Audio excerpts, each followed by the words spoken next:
I was born February 18th, 1941, here in Ashland, in a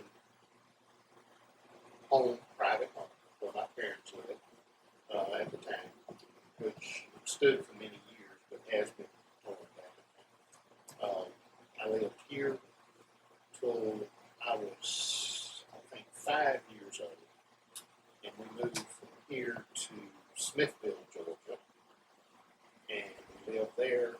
I went through the second grade at Smithville, Georgia, and then we moved to Sarasota, Florida, and I went through the 10th grade in Florida schools in Sarasota, and my father died, and we moved back to Asheville at that time. It was 1957, and I finished school.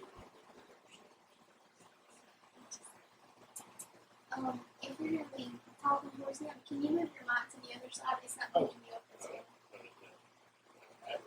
I was just. I didn't realize which direction you'd be going. Good. Thank you. It's better to catch them down than we go. You are on. You are on. Oh, I was picking him up on the tape. But I was going in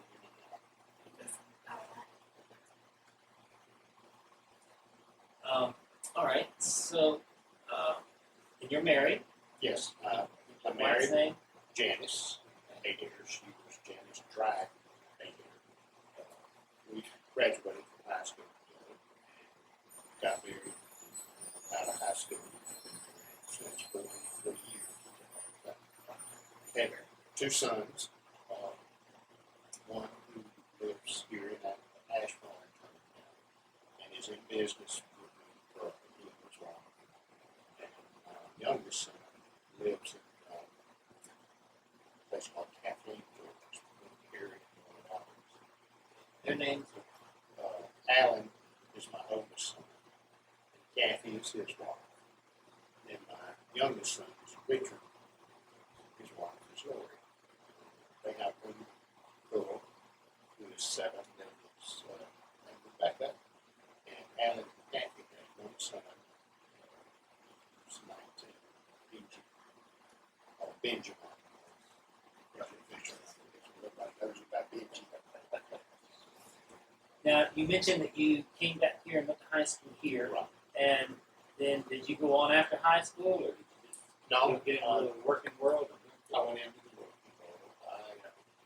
When I graduated, well, that was a good story too. When I graduated from high school, my mother had decided to move back to Florida because we still owned our home down there.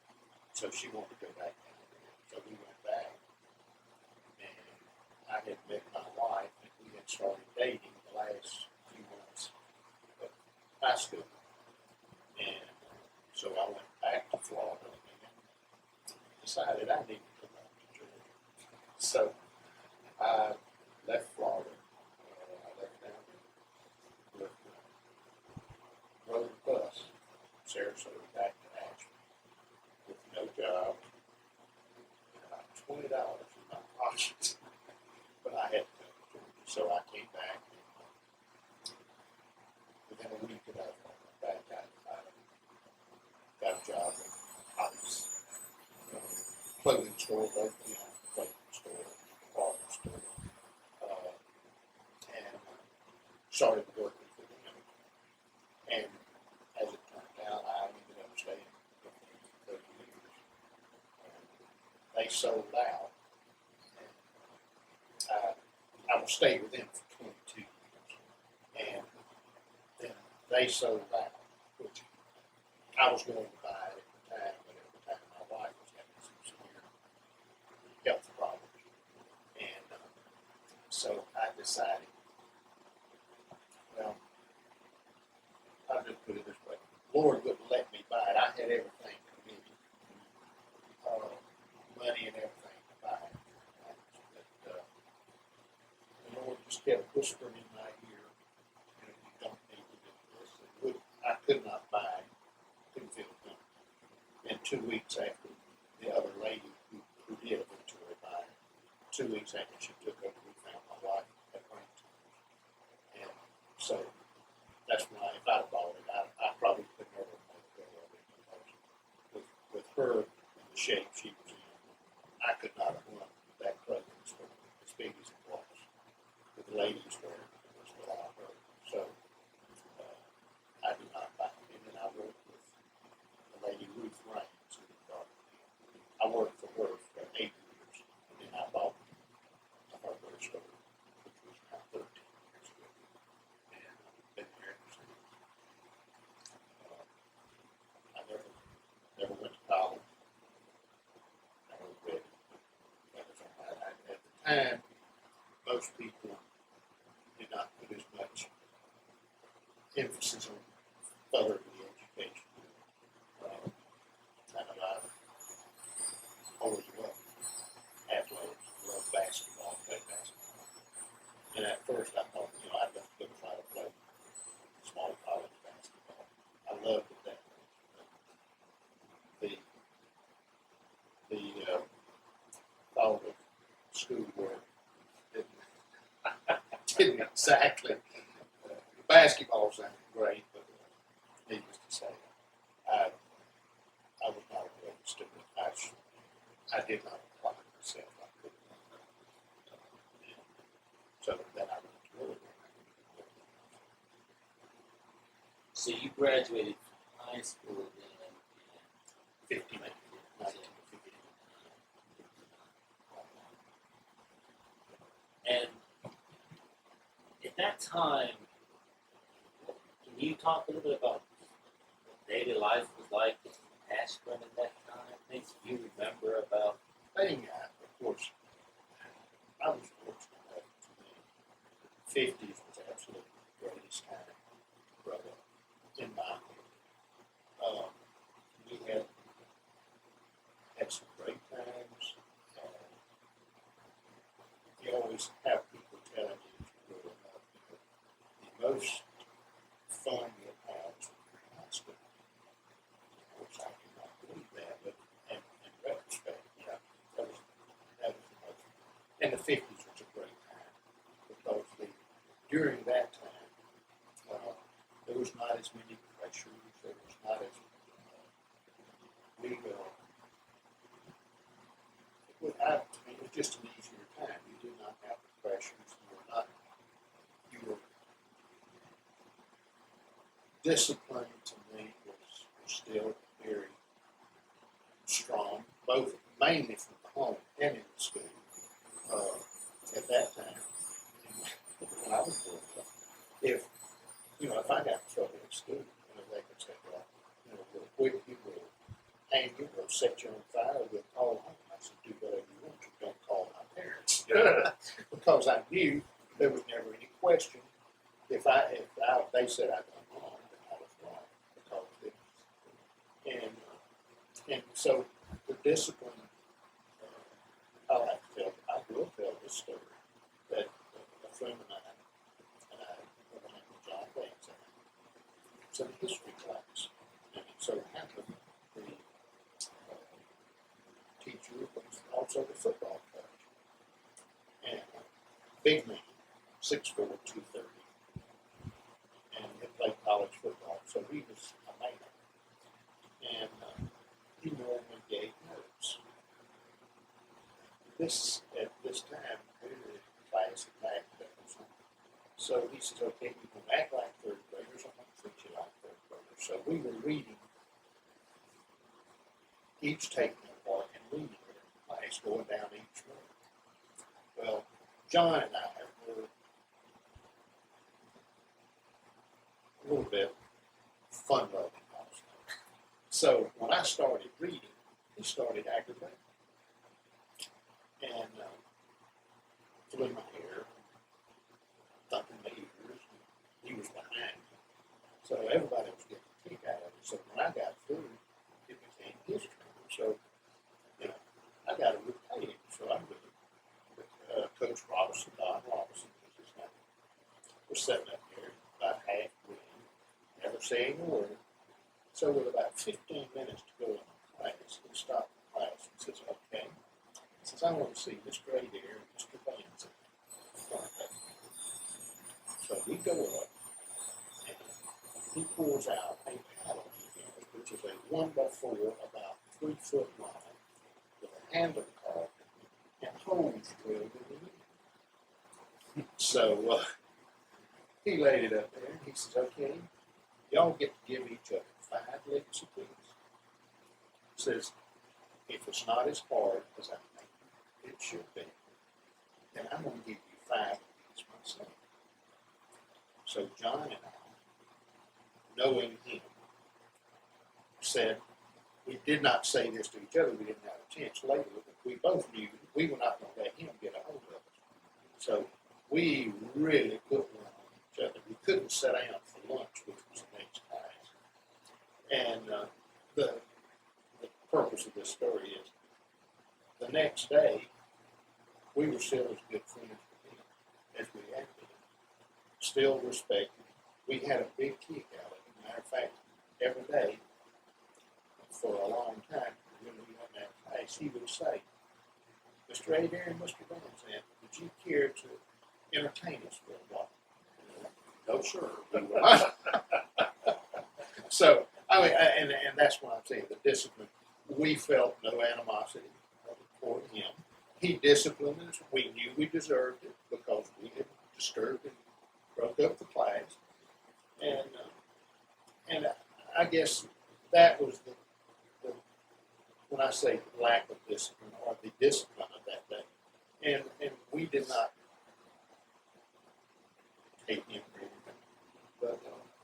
But you know, those were, again, that was, I'd say, the good times because of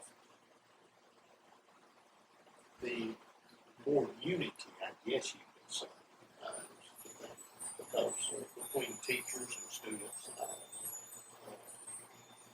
Because I was fortunate enough to play under another coach, Mr. Bill Harden, who was my basketball coach and track coach when I was in high school. And this gentleman, I know him, but as fine a Christian gentleman as there's ever been, probably had as much to do with keeping me on the straight and narrow because of his conduct. I mean, he conducted himself in a way that you never questioned. I mean, I know, again, going back to discipline, we played basketball when report cards come out. When we went to practice that day, he sat there in the stands, and when you came in, you brought him your report card. And you better have passing grades on it if you planned on staying. Again, the type discipline that I was talking about, I'm not saying you shouldn't question authority at all, but we had leaders at the time who were people who could lead by example, not saying things like that by example.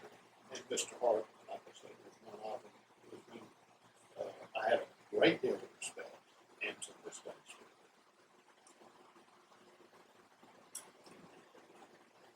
Did you drive? Yeah. Yeah. Again, at 16, I got my license. Which at that time I was still in Florida when I took the driving test, and got my license then. But of course, at that time, very few kids had their own cars. Very few. At that time, I grew up, or we lived in Sycamore. And of course, the high school was a county high school. And I had to ride the bus, which again was not uncommon in that day. And so, on occasion, weekends, if I had days or whatever, I got to use the family car. But you know, other than that, I never had a vehicle I drove, but I did not have a vehicle where I could go and do this. Please. Matter of fact, when we played basketball, the coach generally would take kids home that lived out away from the town, you know, that had no way of getting home. And of course, I did not most of the time. Occasionally,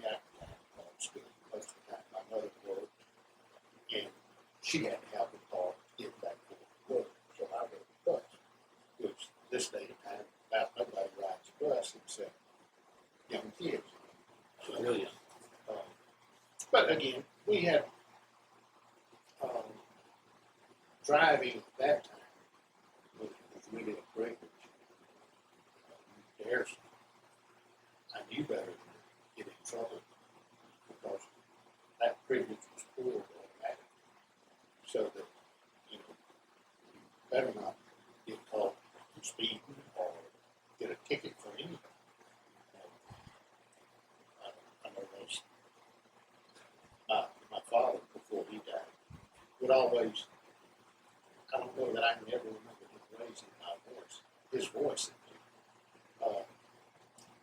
But he would ask me and make me look him right straight in the face. I couldn't lie to him, you know. So if he says, "Did you do so and so?" "Yes, sir." Or "No, sir." You know, it was, you know, and he didn't scream or holler or anything, but he would talk to me, and I'd find something. "Why don't you go ahead and beat me and get it over with?" Yeah. That'd be a lot better. But he would, if he ever wanted to know, he'd look me in the face and ask me directly, "Did you do so and so?" And if I did it, inevitably I would say, "Yeah, I did," because I knew better than to lie to him and get caught, because most of the time he already knew, as parents do, and sometimes you don't know. So the driving that you did in high school was when you had a chance to drive your mother's car, and it was usually on dates. Dates mainly, like I said, occasionally, if she were not working on a day or something, I would get trouble. We, like, when we traveled, of course, basketball, we would go to the games on the school bus. But the track meets, or football, basketball, track meets and baseball games, we generally went in individual cars. And on occasion, if she were not working to use the car, I would get to use the car and go take somebody to the ball games. But basically. So when you went on dates, where did you go? 59, 58, 59, what did you do? Most of the time, we'd either go to the movies, which was by far the biggest thing. At that time, here in Ashburn, we had two skate rinks. We had the one Ashburn skate rink that we referred to, which was in the recreation department, had a pool and all this. And then they had another one out at what they called Peacock Spring, which was out there. It's called Peacock Road. But they had a skate rink and a swimming pool. So the majority of the time, at that time, we had both a walk-in theater here and a drive-in theater. So we would either go to one or two. Occasionally, we would go to Tifton or Cordia to the movie, which, you know, and it was strange to say this day and time, but if we went to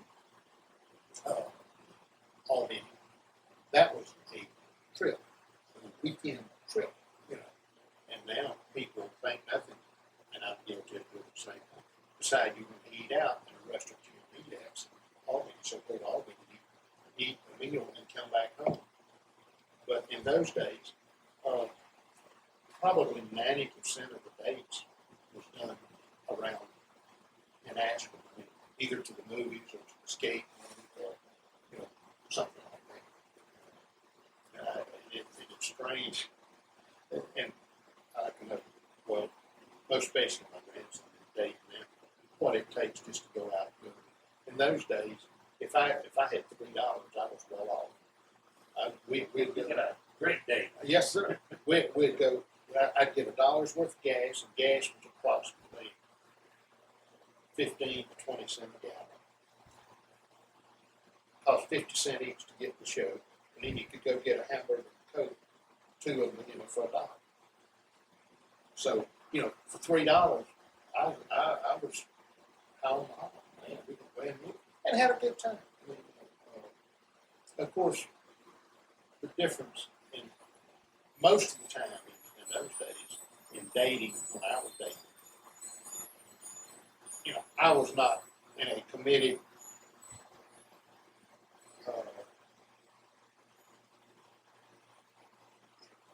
situation. I date girls. We were friends. And it was not like we were madly in love or anything. It was just we would date and have fun, go out, and I dated a lot of girls. Didn't go steady, as men. My wife was one other girl during the time. Most of the time, like I say, we went out, we had fun, and so. But the other thing, we didn't have a lot of money, so you couldn't be committed. I always managed to break up just before Christmas and birthdays. So, but but dating at that time, we had a lot of fun. We go to junior senior. I asked somebody who, we have fun, and so it was. Like I say, it was not a committed relationship back in dating at that time of mine was not. And the friend I was talking about, John Vance, he and I, we double dated a lot because he had moved back here. He lived with his grandparents. And my father had died. So he moved here from California. I moved here from Florida the same year we started school. And we hit it off really well. And he didn't have a car, or his grandparents didn't have a car. So we double dated. Probably 90% of the time, he and I double dated. And so, again, the dating at that time was a lot more limited. I think about my grandkid now, he goes on a date, he thinks about going all the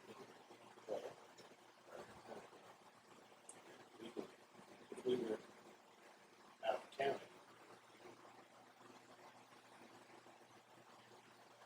Do you have contact with these people? You in high school? The John Vance, who and I were good friends, remain real good friends to this day. He lives in Thomasville, Georgia. We stay in contact a lot. He's a delegate now, in a small office, and but we still stay in contact. Still good with another boy who played basketball with Bobby Remote. We went off to the Air Force and retired from the Air Force. Lives in San Antonio, Texas. We still, not as often, but we still live in contact. And of course, a lot of the people with whom I was classmates that still live in German County, we see each other a lot. There's numbers of people that still live here that we want a lot of time. We of course, in our classes had class reunions probably every 5 years since we got out of high school. And I've got to make a point to go to all of them. I think I missed one. I think it was the first one or the second one, I'm sure. When my oldest son and his wife got married, it was on the weekend that they had their class reunion. So I missed that one. And so there's a lot of them. But John and I remain very close. I think he's the brother I never had. I had two sisters, one older and younger than my family. But he's the brother I never had. And I have another one from those high school days. A guy that I really runs to. He finished 1 year ahead of me in high school. And we became good friends. And he moved back here, and we're still looking for him. We visit back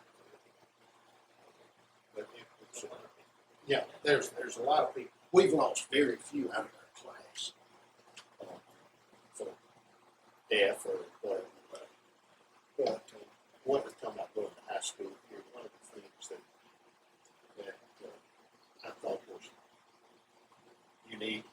situation. The year I moved here, the first year of Turner County High School, opened. And of course, where I had been going to school in Florida, huge place. The high school I went to was probably 2,000 students. All, that's our group, high school. I moved back here, and the year I moved here is the year that Turner County High School opened. So they combined Ashford High School and Sycamore High School, who were bitter, lively, in everything. Typical, close. They. I was never a part of it, but they talk about, every time they had a game, whatever, basketball, baseball, everybody ended up in a fight every time. So when the first year I was here, we had to come up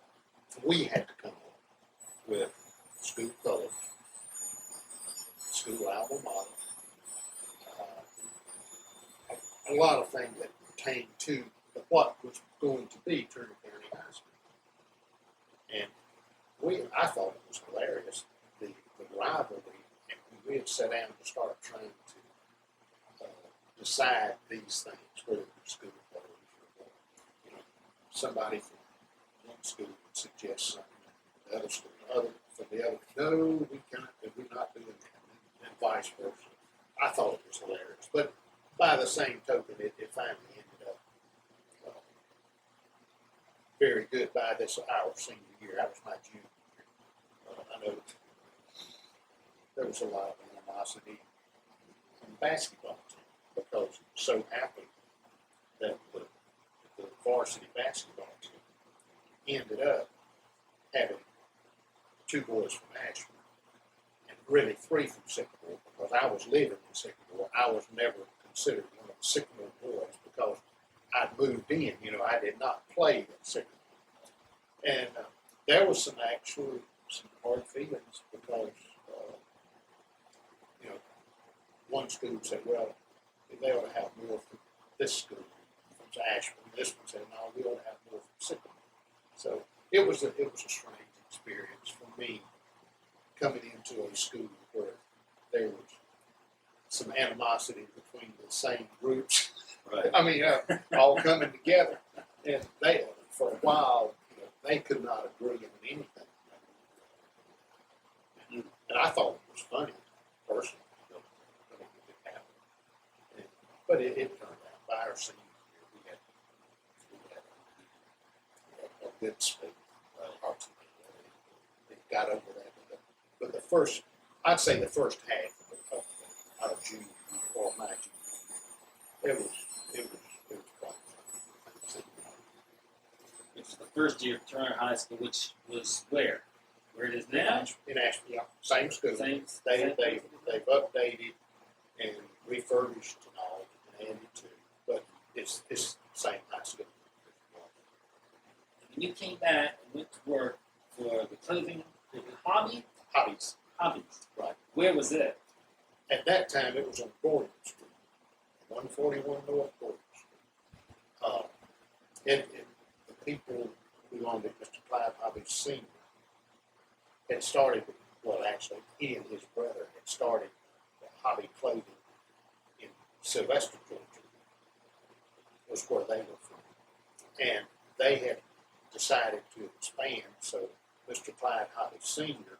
came to Asheville and opened a clothing store, and his brother Clarence stayed in Sylvester and ran that store. And they ran it that way for, I'm not sure about years, for several years. And then they divided. Mr. Clarence took the one at Sylvester, and Mr. Clyde Hobby Sr. took the one at Asheville. And then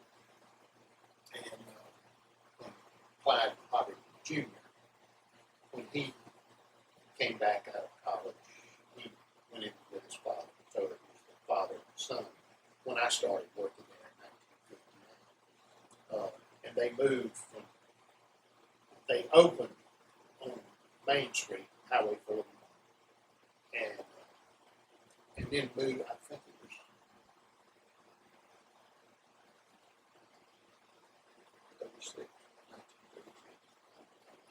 circle out today. But then in the middle 50s, they moved to the Gordon Street address, expanded.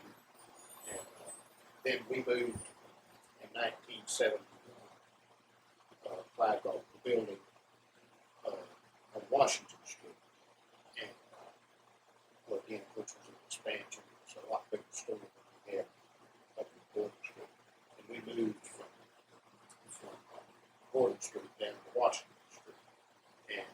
And it stayed there until they closed down 3 or 4 years ago. But the Hobby family was one of the families, one of the real leaders of this community. Mr. Clyde Hobby Sr. devoted an awful lot of his time and money to Turner County and Ashford. Where I remember many a time there were several community leaders.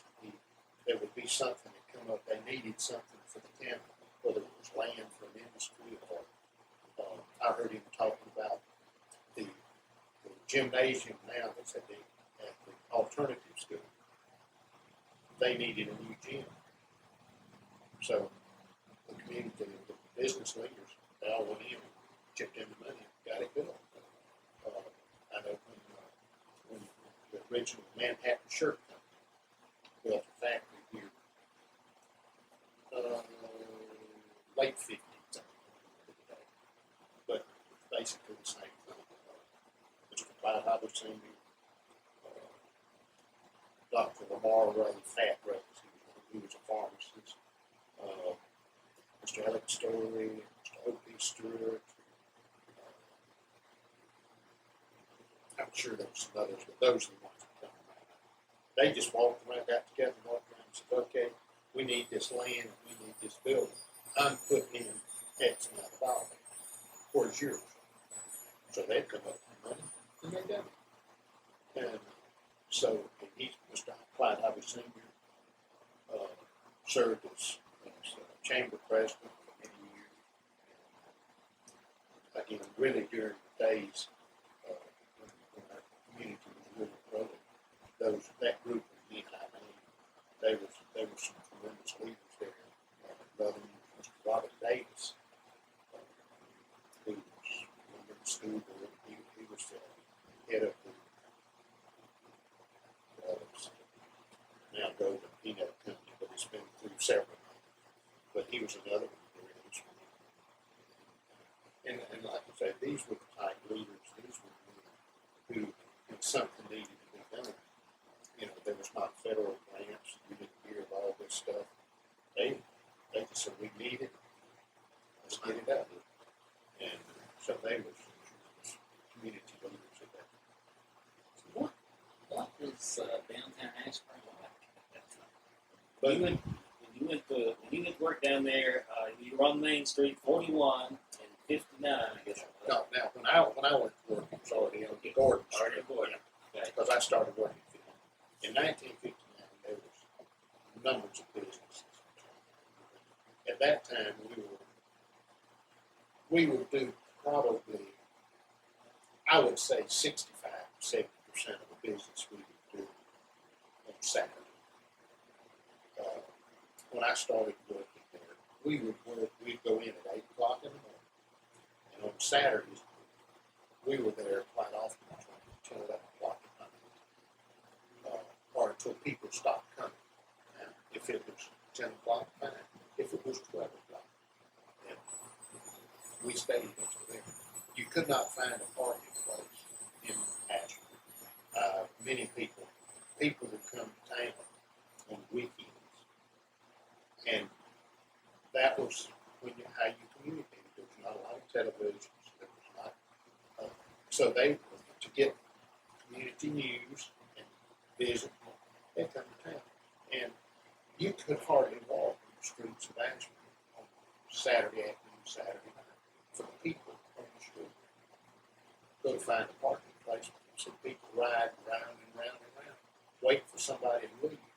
But most of the time, they would get there early, park, and when they visit, get up on the news, and then lots of times we would not get real busy till 6, 7, 8 o'clock because people would get ready to go home, so they would do their shopping and then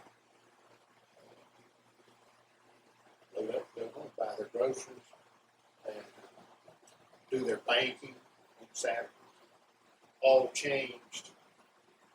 I can't remember the years, it was in the 60s, when the bank started closing on Saturdays. Then people would have to come to town to do their banking on other days. So consequently, they would end up doing other things where they normally do all on Saturday. We started gradually as the years started, from the 10, 11 o'clock, whatever it was, to, 9, 9:30, 8. And then in the mid-70s was when we changed our closing time to what most people know, 6 o'clock. We started opening the clothing store at that time. We opened at 9, closed at 6. My hardware business, I still do 8 to 6. But back in those days, it was, like I said, when I started the first few years, there was nothing to be there 10, 11 o'clock at night. On Saturdays only. The other days, matter of fact, we closed at that time. We closed on Wednesdays. We closed because nothing going on, not enough. But of course, again, as the change came with the shopping habits, then we started staying open half a day, and it was of course all the time, as most of them. And what exactly did you guys sell? In the clothing business, we were a complete, what we called a department store. We sold men's, women's, children's clothing and shoes.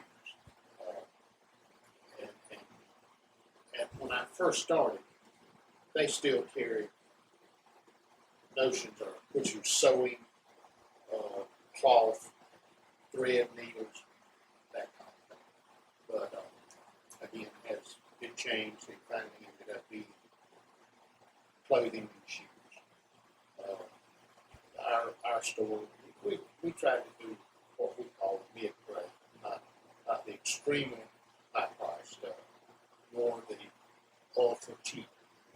And they did a tremendous business. We had a lot of people who came and traded here from out of town at that time. I did mostly the men's department, and I had men who came from Albany to buy suits. We sold a whole lot of at that time because dress was a lot more formal, not as casual as that. But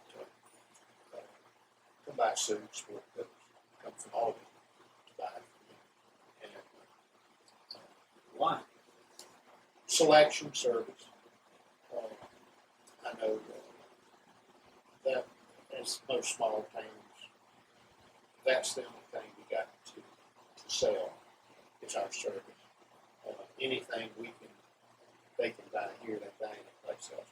So if we can't give service, then you have nothing to sell. So at that time, we did alterations right in the store. We had little things so when they came over here and they needed their bought a pair of pants, at that time they were not all him. We bought them. They come over here, they give us 20 minutes, we go get a pair of pants, they'd be ready to go. And so again, there's mainly service. And you build clientele like any salesperson, service deal. So we gave good service.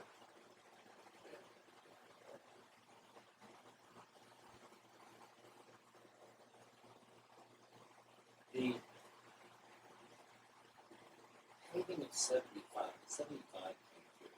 That influenced the changes. You talked about the bank influence the weekend traffic. It did a lot of it because it started in the 50s. And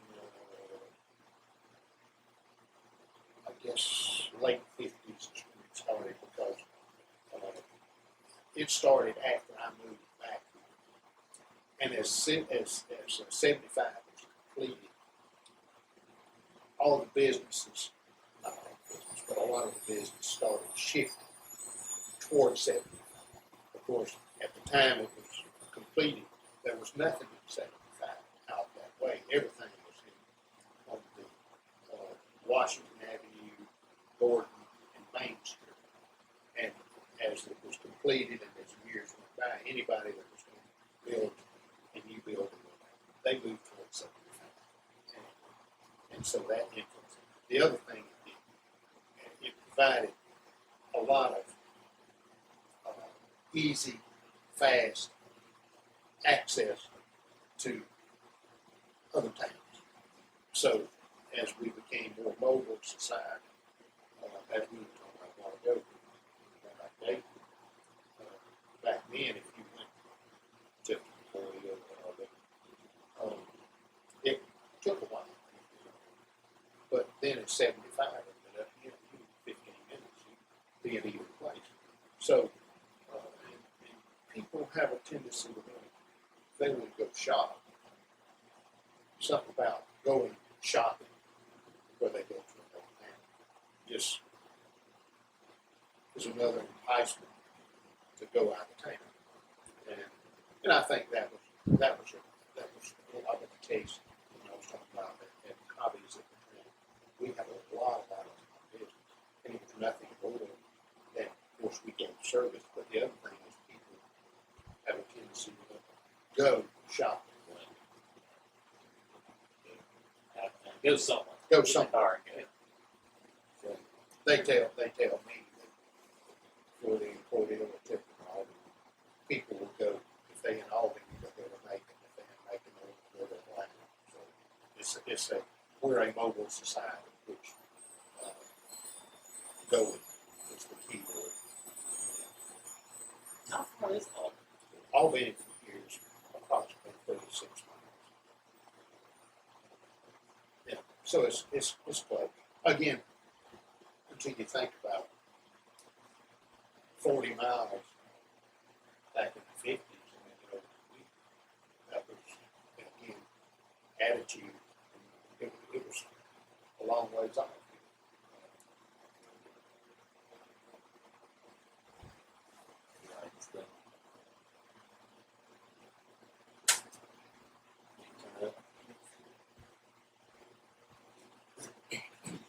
Take over.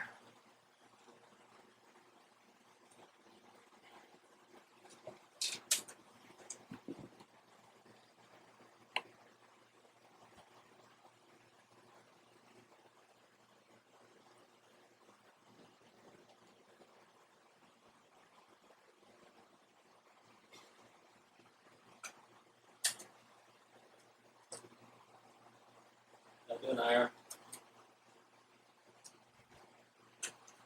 Wish we could hear what that sounds like. Whether the sound is picking up good or not. There's no way to know until we'll play it later.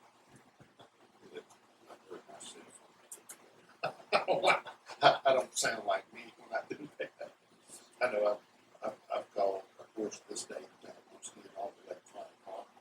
You never get anybody on the telephone. You get their voice mail, and you give them, if you want to hear what you said, you need to press one. So, and I was like, that ain't me. Doesn't sound like you. Some country bumpkin. Are you going to do the intro? Are you going to do the intro for this? Yes.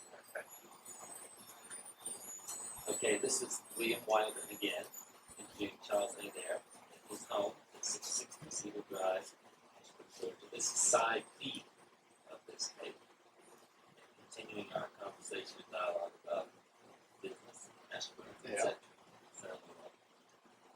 So we're talking about a little bit about the changes in the 75 growth, but what else changed about to make downtown Ashburn what it is today versus what it was then? Well, I think the biggest thing was the fact that they began to move towards 75. And then as we became a more mobile society and people have a tendency to change, as as people, old businesses went out of business, most of them were smaller businesses. So consequently, when they went out, nobody replaced them. So as it turned out, each business, as the older businesses left or went out of business, the people retired, they passed away or whatever, then it was not lucrative enough looking for other businesses to come in. And so consequently, as each business has died, of course, they changed. At one time we had four barber shops. And of course, as hairstyles change, you get into the late 60s, early 70s, nobody got haircuts anymore. They let their hair grow. So they ended up, they needed more hairstylists, so they go to beauty salons, let ladies cut their hair rather than what we think of as old-time barbers.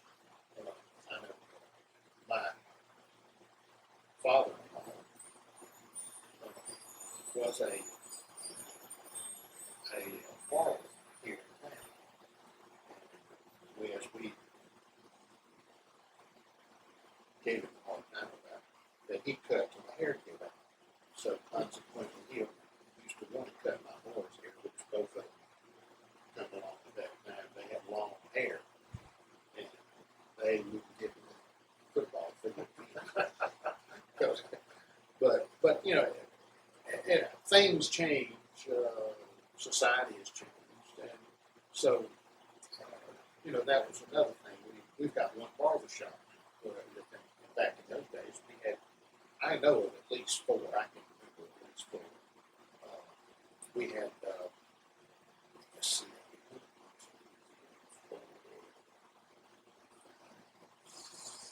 6 clothing stores. We had, at one time, we had 3 jewelry stores.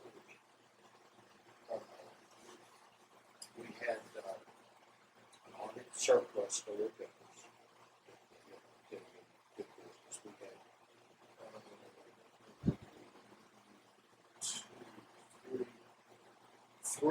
at least three grocery stores. I mean, grocery stores, not little small. There was a lot of smaller grocery stores that was out in town. That was when Coverdale went out towards Amboy. That was just little, what I call country stores. There was one out in Bethel. But once again, as the stores got bigger and people got more mobile, at the time the country stores were doing their business. People, again, did not go to town except once a week.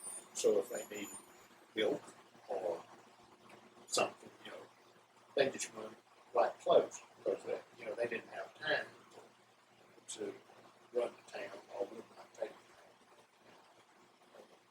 And so, again, all those factors, again, as we got more mobile, then the little grocery stores out in the county were no longer. And then in town, same thing basically as we got more mobile, and the little stores were not nobody came back in. So it was the changing demographics of the county and just society in general changed. We used to have a lot of manufacturing. Of course, there were a lot of sewing industries, mobile home factory, and then we've lost most of those. The mobile home business is very up and down. So that when they went out, nobody ever went back up here. The sewing industries, most of it, after they passed the NAFTA, all of our sewing jobs were in Mexico. So we don't have the sewing jobs. And all of that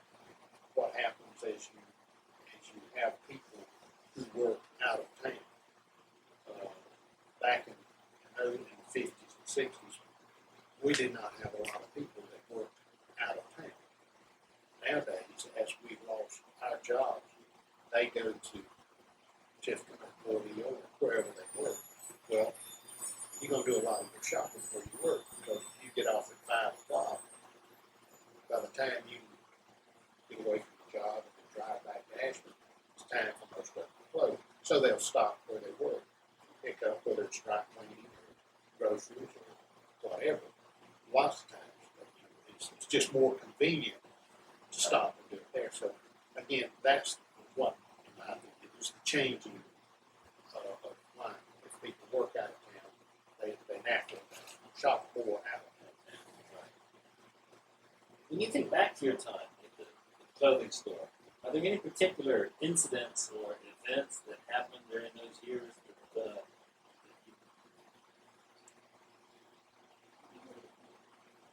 you remember? Interesting stories, characters, or things that happened. Yeah, I think back, there's a lot of things, but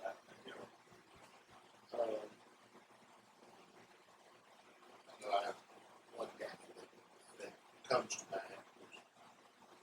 He's called Mr. Luther Bay, one of the old timers. They lovingly called him Blind Luther Bailey because he could spin his potatoes. But he used to come in the store a lot.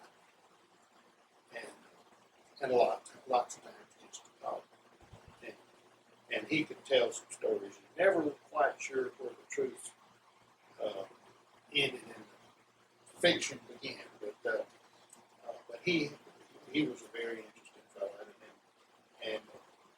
And his wife had died. And he used to bake the best sweet potato pie I have ever cooked in my life. And about once every month or so, he would bring me a sweet potato pie.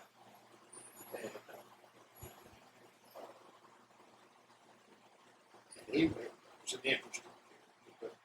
But, Just because he liked you and liked to Yeah, tell you stories, yeah, and you'd let yeah, him be he'd here. just come in and he'd sit and talk. Oh, he'd buy some stuff too. But he just, of course, was retired. At that time, he was in his late 70s, early 80s, and he would just walk around and visit with people in the stores. And he would come by and he'd stop and have conversation. I don't know, one of the things now, this is a story. During the later years in the clothing business, we used to, clothing is almost like imperishable as the styling's changed and changing faster, I guess I could say. Because fashion goods in a season, if you didn't sell them all during the season, you used to basic navy blue pants or whatever, you could carry them over to the next summer or winter, whatever. But as the stylings changed, they were dated, so you had to get rid of them. So at the time, there used to be guys we characterized as kind of scavengers, but they would come back and they would buy your old merchandise, and they would give you practically nothing for it. But it had become the point where it was basically unsaleable anyway because of the style changes. They come in, that I don't know that was last year. So anyway, that's the way we would dispose of our old merchandise. Well, Mr. Clyde Hobby Jr., who was at the time run the store, he says, this is silly. He says, to give away that merchandise. So we started running what we call our half the time sale. What we would do for the first 2 weeks, we'd mark it down a percentage. And then a couple of weeks later, we'd mark it down an additional percentage. And then the final clearance, we put what we call as the half the time. And I learned we would have people lining up in front of our store. We opened at 9. By 6:30 or 7 o'clock, people were lining up to come in the store. One of my jobs was I had to open the door. And I learned a long time, we had 2 doors, I learned a long time, pretty quick, that I got behind the door when I opened it. I didn't stand in front. I mean, literally, they would not open it. And the funny thing about it, and I've seen it happen many times, people would nearly get in a fight over merchandise. I mean, it got to the point that we got to get the police department to have people, have some of their policemen come in and just wander around. Because people would get so violent over the merchandise. And we would, within a half a day, we would clean up any leftover merchandise, empties and stuff. But that was an interesting sideline because at one time, and I don't know where Clyde still has, Clyde Hobby Jr. lives in Florida. Once he sold out, retired, he moved to Naples, Florida. He and his wife, Murray, still live down there now. And we had videos in the later years. I don't know if they were videos. I think it was a movie camera at the time rather than a video camera. But we had pictures of people coming in, had pictures of them outside the store. And we had, the store was 50 foot wide. And we would have people, and the sidewalk was approximately 8 foot from the front of the store to the highway. And we would have that whole sidewalk covered with people before we opened, which, you know, that's a lot of people in a small. But it was quite an event. We were always, or I was always glad because I had no, I was always glad to see it over with. But what is half of half? What does that mean? That's literally what it says. We start off generally 20% of it. And then we go to like 50%. And then we would go to 25%, which is the half of half. You know, so if it was a $100 item, we'd get it down to 50. And then the final clearance, it would be $25. So it's one half of one half. And we would clean up. And actually, in the long run, we'd come out better than going and selling it to the what we refer to as the scavengers. Because you got some of the merchandise back as you marked it. I mean, some of the money back as you marked it down too. And then you still get as much or more for the remaining than the scavengers would give you when they come by just about to get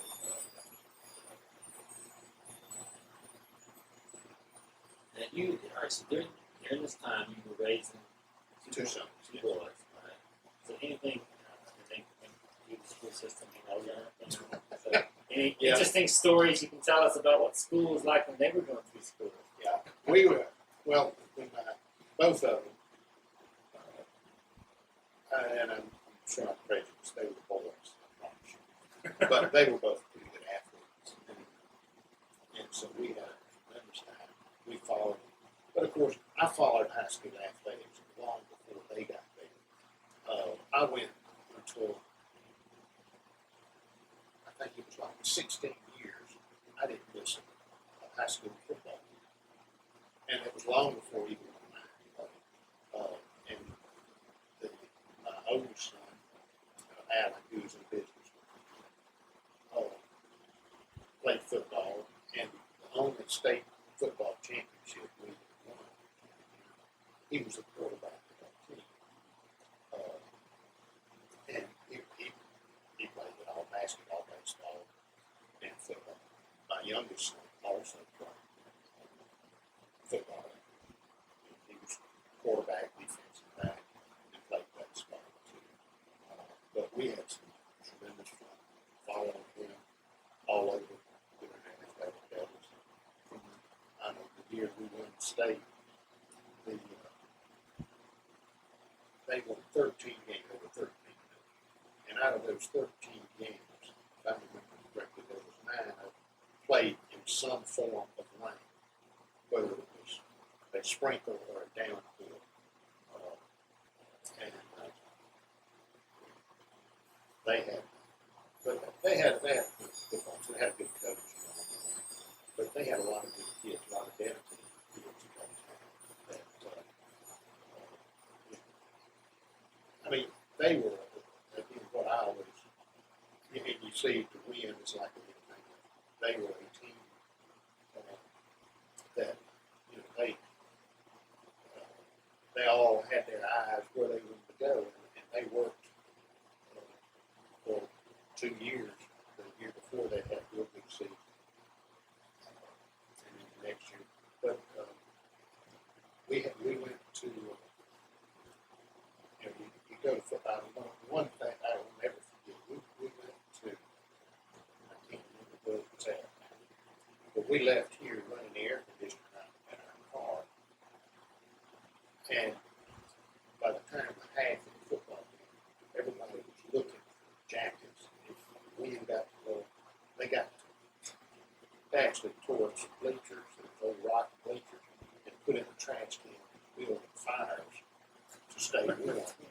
So, but they, and during the time that my oldest son played, they started, I guess, in 73, 74, first started. And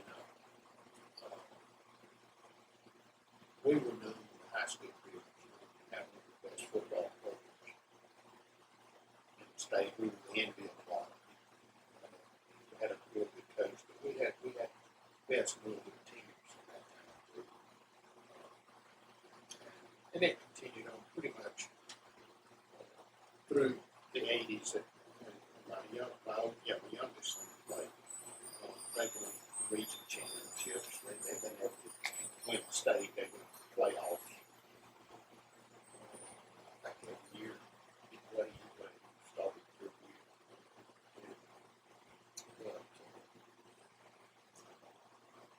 But that was the times that Right. You went to all those games. all those games. I enjoyed it. Of course, it made it better when the kids were involved. And athletics, I think, is a tremendous training ground for young guys today. Although it's changed a lot, both my boys, well, when I was coming on, I played a little bit of it. My sons did it, but nowadays they specialize so much. So if a guy plays football, most of the time that's just about all they do because it's a full year-round sport. Back in those days, you went if you went from one season to the next, it's all. To me, it was more fun. We played for the real fun of it. Competitive. I didn't like to lose. Neither did they. But then football was over. You went to basketball if you wanted to ran track, and you went to basketball. And it was fun, competitive, but fun. Probably not to the degree of being as good as some of them are today because they did not spend a whole year on a particular sport. Where today they're more specialized. Yeah, I mean, football players lift weights, run, all those basketball players play year round to camps to whatever. And in those days, we did. They practiced during the time of the season. When that season was over, the next one, practice and work out. So, but it was once again. It was beginning to change by the time my youngest son came about years. Well, my oldest son was recruited by a lot of colleges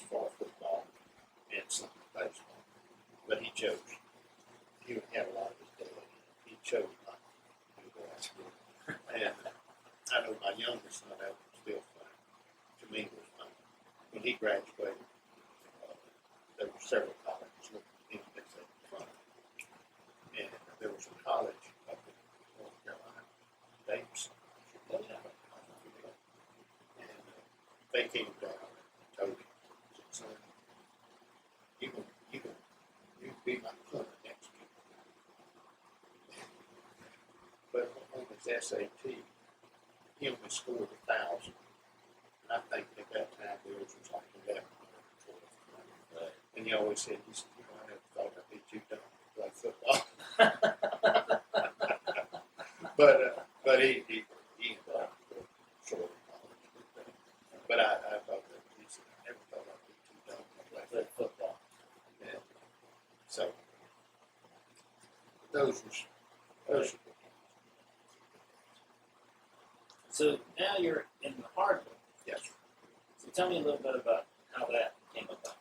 Well, as in the years after the hobby sold out to Lady Ruth Rogers, very good business lady.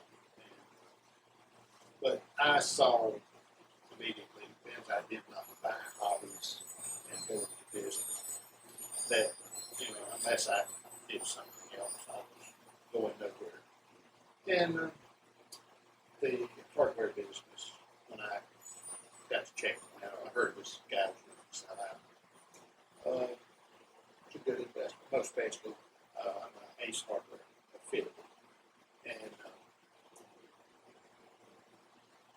got a good buying power with the company. So hardware business was a good, stable business that, that could stay and make a living out of small town. You're never going to make a lot in a small town business. But so when I investigated it, I decided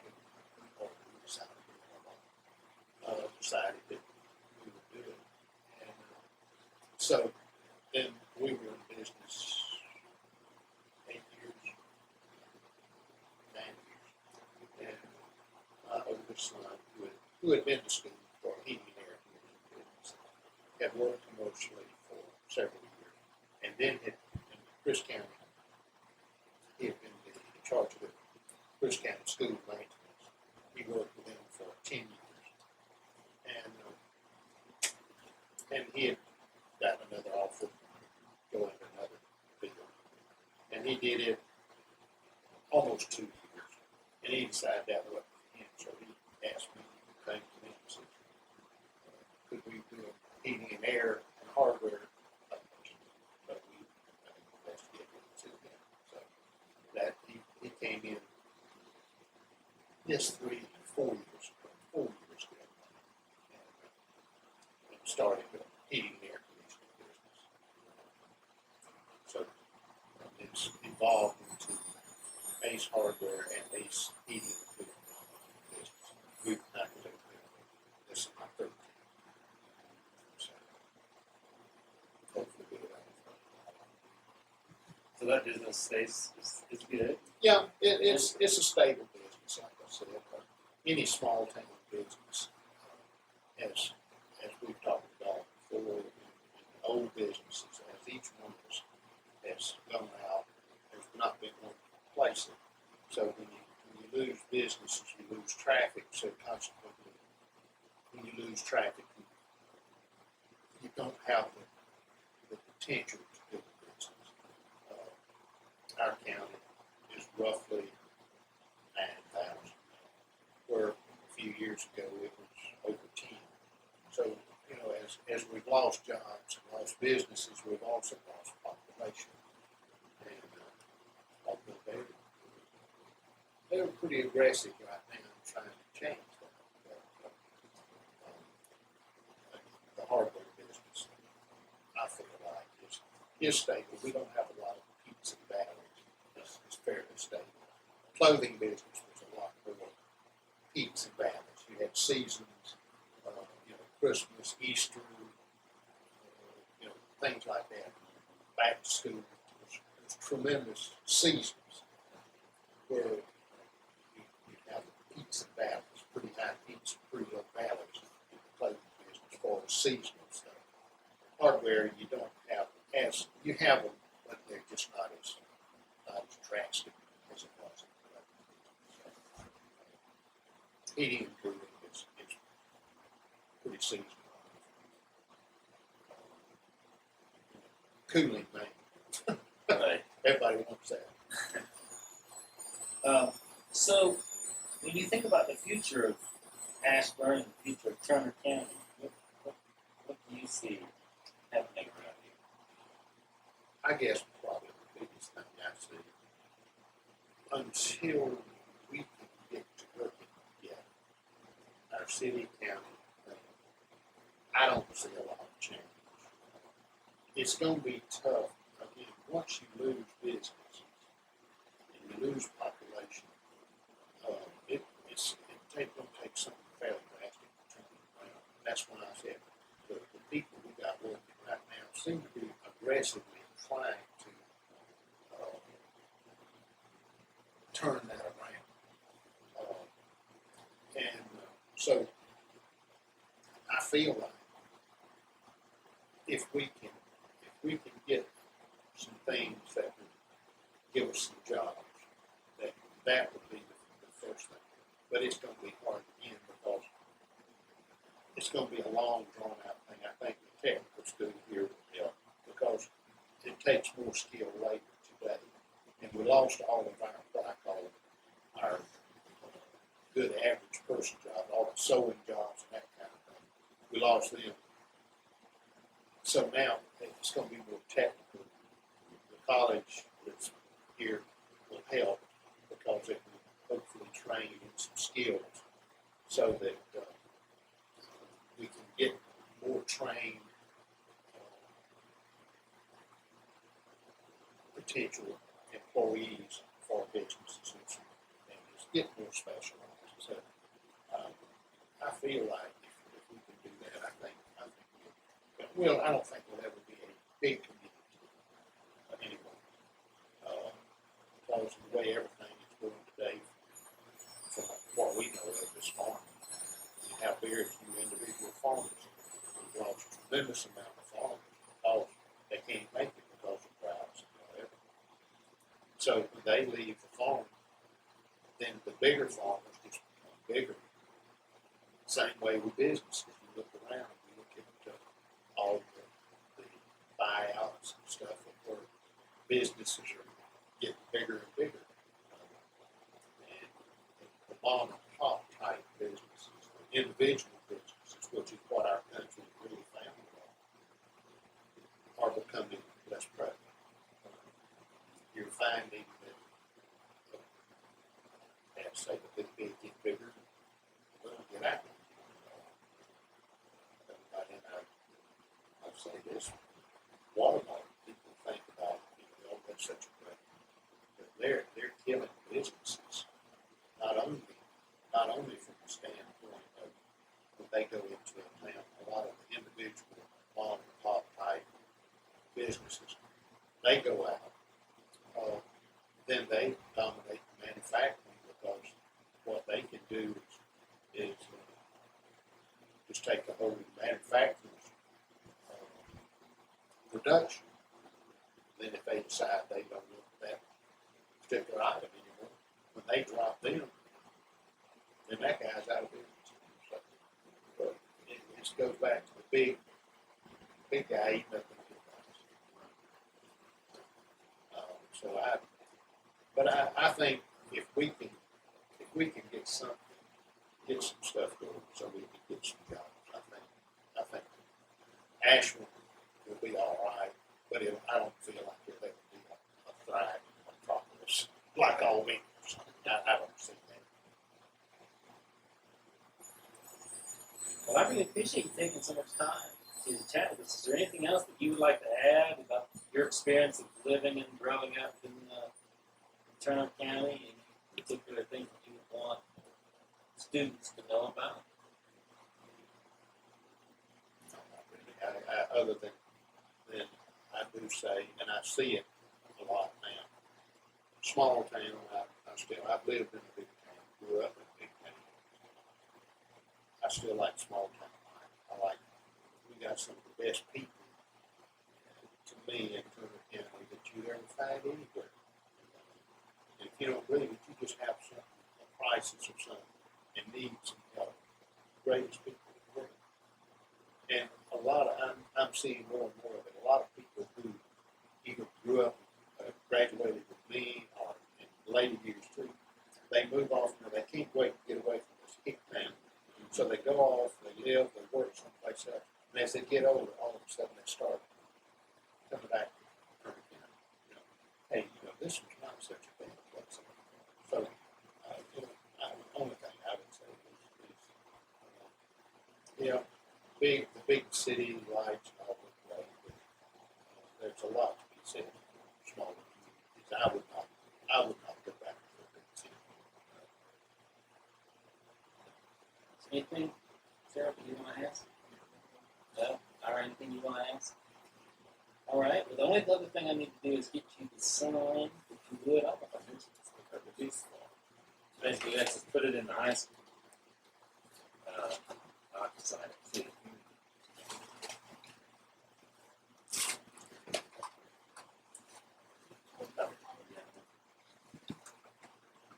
We'll wait to finish this. But basically, as you can see, it just says